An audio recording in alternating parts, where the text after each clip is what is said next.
Talk about this as we go forward. Of course, we'll have you covered with all the key news and developments on the street as well. But first, a very quick wrap of what happened. So as you can see, we saw that little speck of green at around 9:15 in the morning. After that, it was just a one-way decline.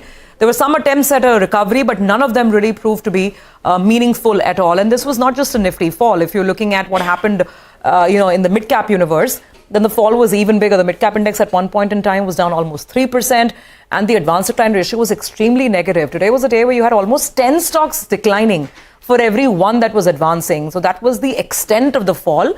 And it was cutting across sectoral lines, PSU banks, other PSU stocks, commodity stocks, metal stocks, bank stocks, you name it. There were actually very few places where you could hide today.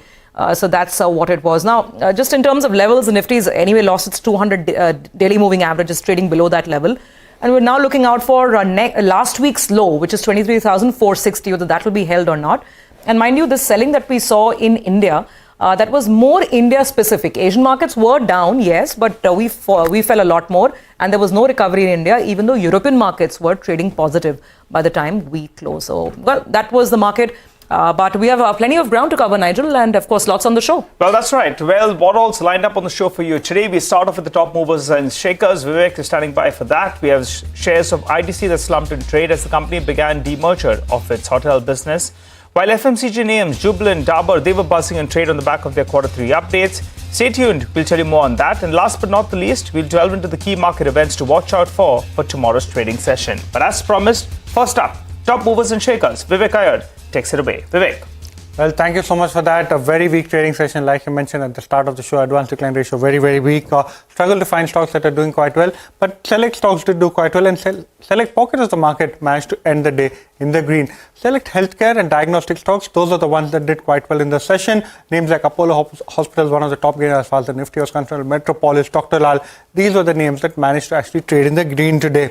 The other set of stocks that did quite well was actually some names from the beauty pack. So names like Nykaa today, after a very strong operational business update, that particular stock off the day's high but managed to end the day with significant gains. Devyani International and other stock QSR players, especially Jubilant Foodworks, gave quite a strong operational update, and Devyani International among the top gainers as far as the broader end of the markets was concerned. One stock that continues to move higher, irrespective of the market breadth, is actually ITI. Even today, this particular stock managed to end the game. Significant majority of the session, this particular stock was doing quite well, ended the day at the upper circuit. And lastly, Ease My Trip. We had the management, we had Mr. Pitti himself telling that he does not intend to sell further stake in the company as far as 2025 is concerned. And on the back of that, Ease My Trip today managed to end the day after quite a few sessions in the green. But in the broader end of the markets, or in the list of losers, it's a very long list. First up, heavyweight banks. Most of the banks today, private as well as public financials, saw significant cuts to 2.5%. Remember, they are major weights even as far as the Nifty and the Bank Nifty is concerned. Oil and gas stocks, PSU stocks, the entire oil and gas pack, OMCs as well as explorers, all of them saw significant selling pressure today.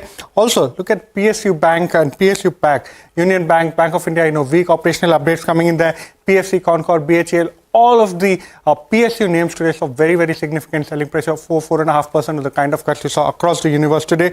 And even metal and mining stocks, this pack too, didn't discuss it too much during the day, but look at some of the names like Coal India, NMDC, Hindustan Copper, top laggard as far as the Nifty 500 or NSE 500 is concerned, Hindustan down almost 5%. Even this particular set of stocks seeing significant selling pressure today. Okay, all right, Vivek, thank you very much for that summary of what transpired. Far more red than green. It was that kind of a day. Well, we have our experts joining in now. We have Jay Thakkar of ICICI Securities. Jay, what a crunching blow. Levels are just coming and going in this market. And I mean, you can't blame the bulls, right? When you're getting 4,000 crores of selling on a single day, we don't even know what today's number is going to be like. But anyway, what's the technical setup saying now? Hi, good afternoon to you, Surbi.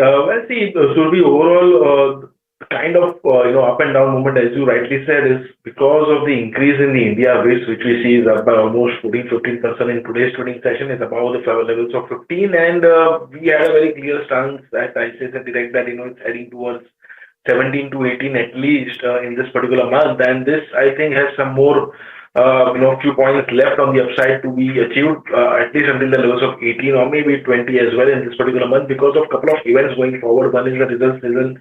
Second is the president, elect is going to take charge in US. and then budget, of course. So these are the three reasons mainly because of which and fourth is the kind of measures which the regulators have taken as far as derivatives is concerned. We have seen the weekly expiry getting over, as well as the lot size, or maybe the contract value has almost tripled now. So because of which the option data basically has skewed. So they have the difference between the ATM straddle and the OTM strangle has been higher, and that's increasing, and this would clearly indicate that there will be higher volatility going forward as well.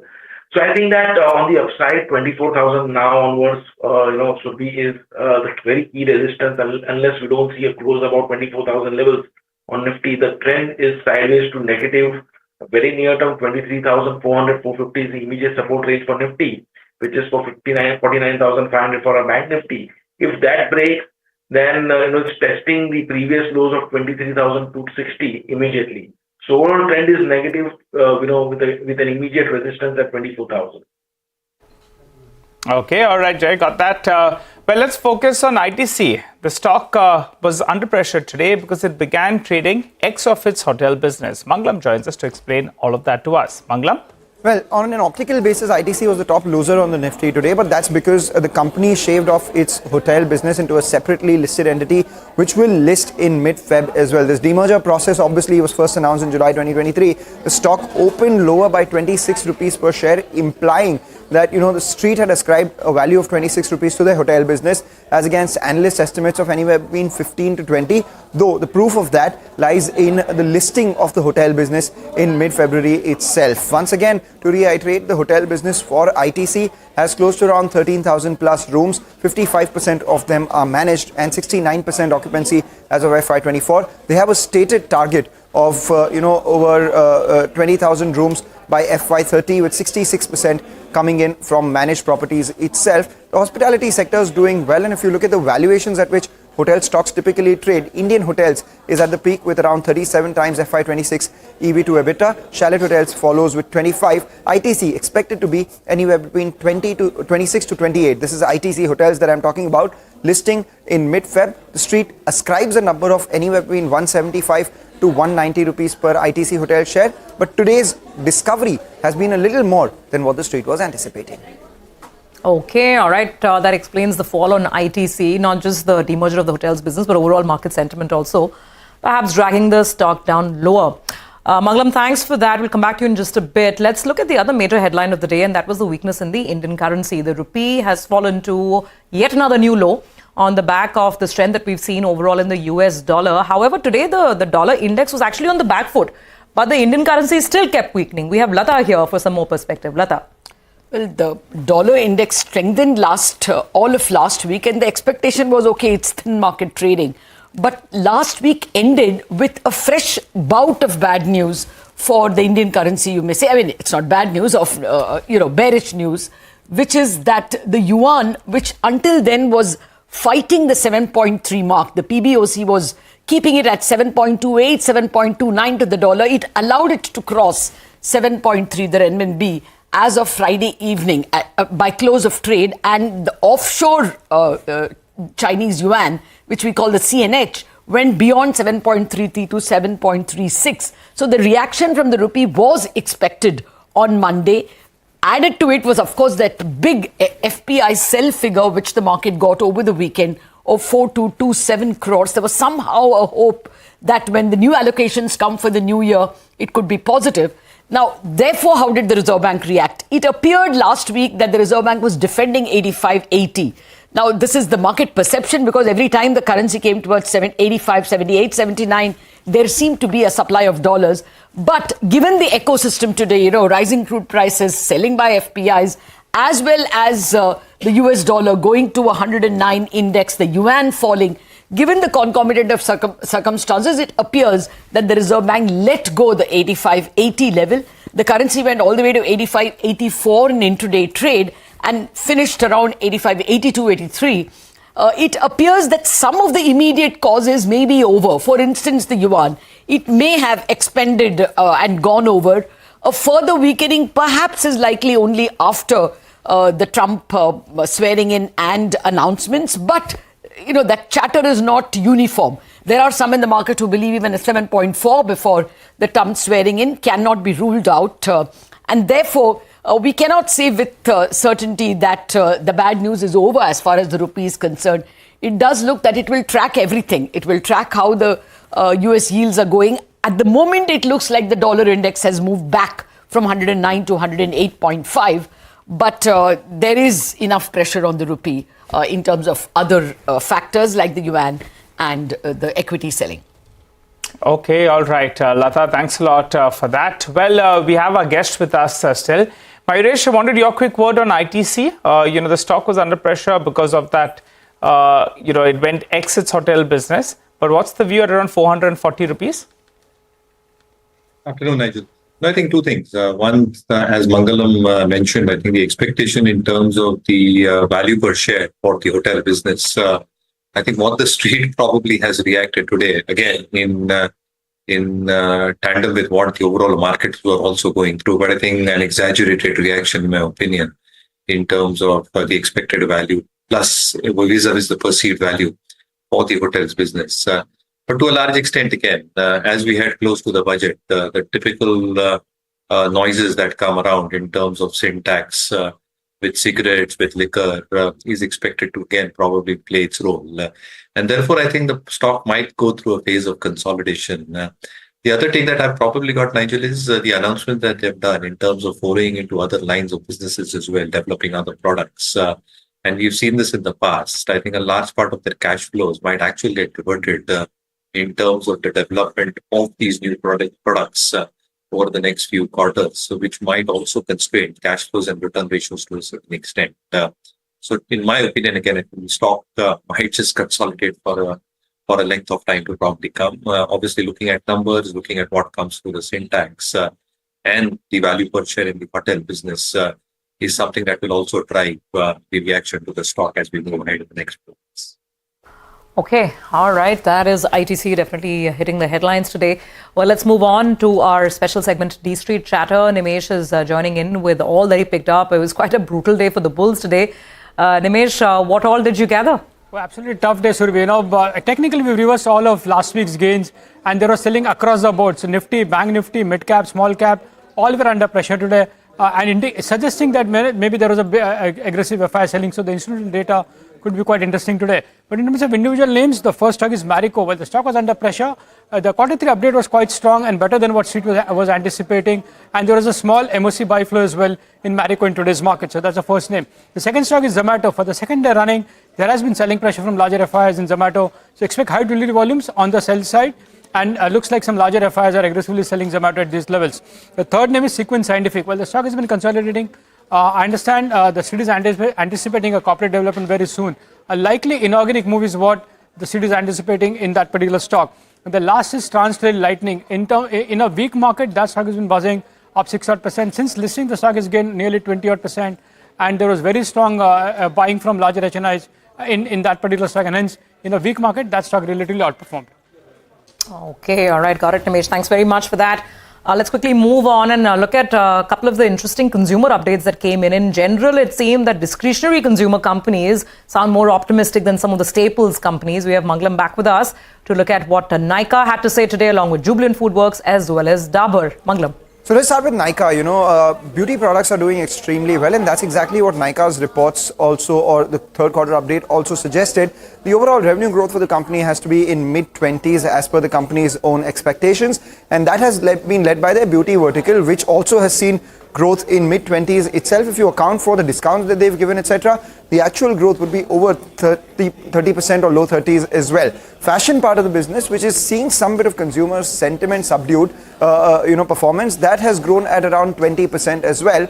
And at the same time, we are expecting some sort of improvement come by on their new verticals like e-superstore, etc. as well.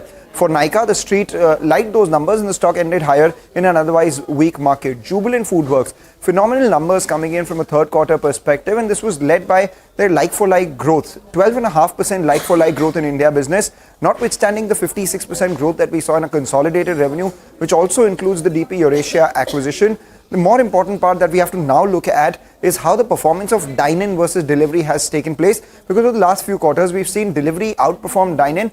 Has the decline in dine-in begun to be arrested is something we'll be tracking. And finally, Dabur, staples end of the market not doing particularly well, specifically on the general trade side of things. Dabur has said while rural demand is resilient, general trade hasn't picked up yet, and as a result of which they are expecting low single-digit growth in this quarter. And also because of the inflation that they've seen in a lot of commodities, maybe margins would be absolutely flat as well. So that performance disappointed the street. The stock ended 4% lower.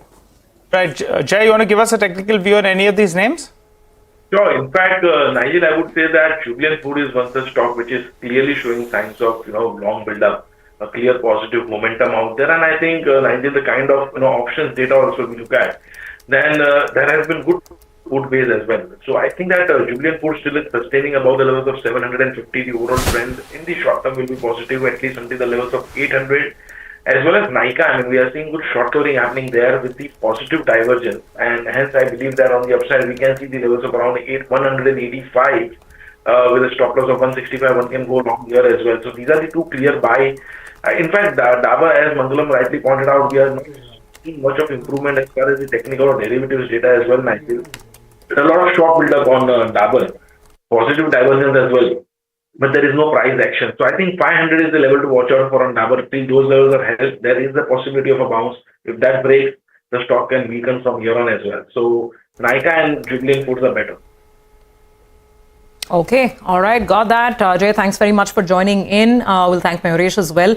With that, we do have to slip into a very quick break. Come back with some more news and market updates in just a bit, as well as the events to watch tomorrow.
Welcome back. You're with us on Markets Forward. Now, there were a lot of BFSI Q3 updates that came through today, and plenty of stocks were actually reacting.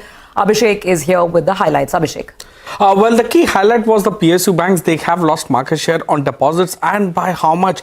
Take a look at the Union Bank of India numbers. The deposit growth is just 3.8% YOY and a decline of 2% quarter on quarter. Indian Bank, the deposit growth is just 7.3% YOY and about 1.3% quarter on quarter. Bank of Baroda, their deposit growth on a sequential basis was about 2% quarter on quarter. Remember that in the previous quarter, it was at 4.3% quarter on quarter. So they have also seen, a slowdown with respect to deposit growth momentum sequentially. The loan growth has also been weak for PSU Bank. Union Bank of India less than 6% YOY growth. Indian Bank about 9.5%. Bank of Baroda, again the loan growth seems to slow down at about 2.5% quarter on quarter when compared to previous quarter loan growth of 6.7%. So some of the lenders are weak in trade today post their Q3 FY25 business update. IndusInd Bank was weak given the fact that deposit growth on a YOY basis was the weakest in last 16 quarters, and for the first time in last 19 quarters they have seen their deposits shrink on a sequential basis.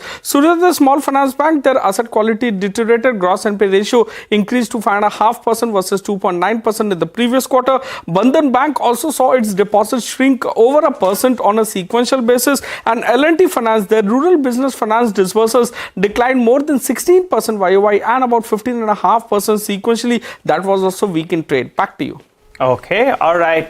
Thanks a lot for that, Abhishek, for that neat wrap of all the banking names that came out with their updates. Well, before we wrap up, we need to set you up for tomorrow's trading session. So let's get you all the key market events you need to watch out for. Mangalam is standing by with that neat list. Mangalam.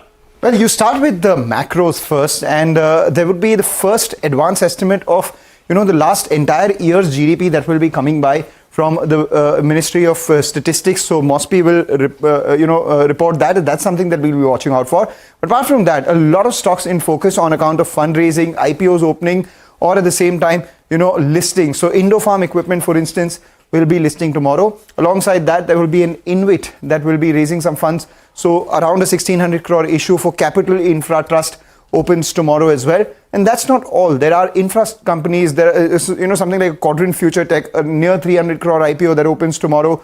GR Infra is the other one. BR Goyal Infra rather is the other one where the IPO opens tomorrow. And we'll also keep an eye out on a couple of listed names. Shakti Pumps, for instance, the board meets tomorrow to consider fundraising. And finally, we are in the season of quarterly updates.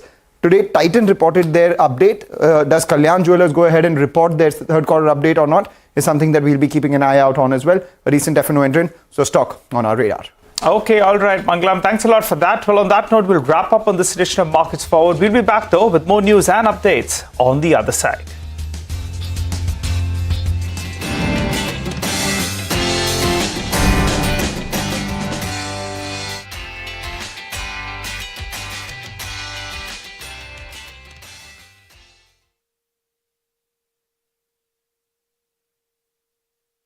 Two, three, 4, 5, 6, 7, 8, 9, 10.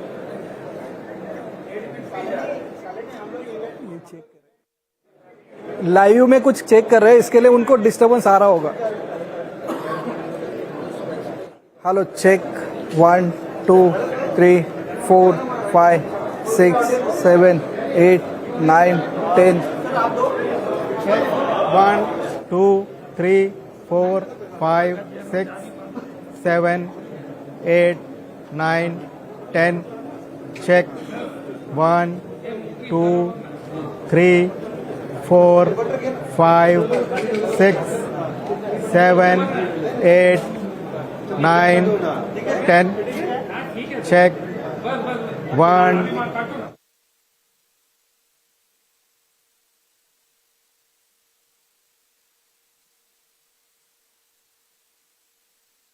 3, 4, 5, 6, 7, 8, 9, 10. 1, 2, 3, 4, 5, 6, 7, 8. Check. 1, 2, 3, 4, 5, 6, 7, 8. Check.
as well. But first, a very quick wrap of what happened. So as you can see, we saw that little speck of green at around 9:15 in the morning. After that, it was just a one-way decline. There were some attempts at a recovery, but none of them really proved to be meaningful at all. And this was not just a nifty fall. If you're looking at what happened, in the mid-cap universe, then the fall was even bigger. The mid-cap index at one point in time was down almost 3%, and the advance decline ratio was extremely negative. Today was a day where you had almost 10 stocks declining for every one that was advancing. So that was the extent of the fall. And it was cutting across sectoral lines, PSU banks, other PSU stocks, commodity stocks, metal stocks, bank stocks, you name it. There were actually very few places where you could hide today. So that's what it was. Now, just in terms of levels, the Nifty's anyway lost its 200 daily moving average, is trading below that level.